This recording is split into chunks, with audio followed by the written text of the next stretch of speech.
Humans are natural omnivores, and we also have canine teeth, which are perfectly designed for us to shred and kill an animal. That's why we're morally justified to take their life and to eat them. The omnivore argument is a commonly used justification for killing and eating animals. There's a couple of ways of looking at this argument. Now, many people believe that actually humans aren't naturally omnivorous, and in fact, we're more closely related to herbivores or even frugivores. People point to some of our physical attributes, like the fact that we have incredibly long intestines, significantly longer than natural omnivores and natural meat eaters. We also have very weak hydrochloric acid in our stomach. Our claws or our nails are incredibly blunt and not at all effective for tearing apart an animal. Our teeth as well, in the way that our jaws work, is they move from side to side and they grind rather than tearing and ripping like a natural animal eater's does. And while we're talking about our teeth, it's very important to mention our canines. People point at our canines and use them as a justification for why we are morally allowed to kill and eat an animal. But our canines are incredibly blunt and incredibly rudimentary. And the reason that we have our canines is to help us bite into hard, crunchy fruits and vegetables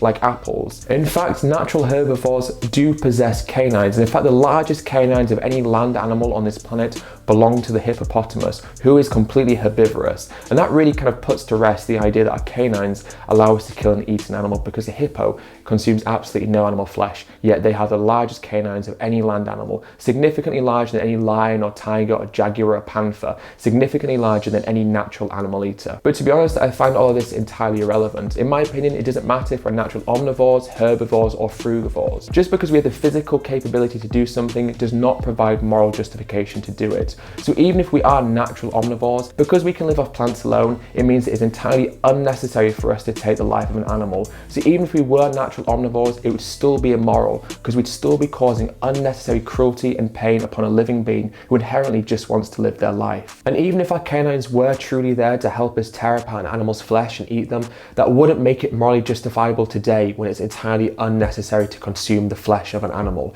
You see, just because we possess a physical attribute that helps us do something doesn't make it moral to do that thing. For instance, I can clench my fist, but that then doesn't make it moral for me to hit someone. So just because we can physically digest a piece of meat and excrete it doesn't make it moral to do that. So even if you believe that we are natural omnivores, it's entirely irrelevant. Because we can survive, get all the energy and all the nutrients that we need from a vegan diet, it means it's completely unjustifiable and immoral to take the life of an animal, regardless of whether we're omnivores, herbivores, or frugivores.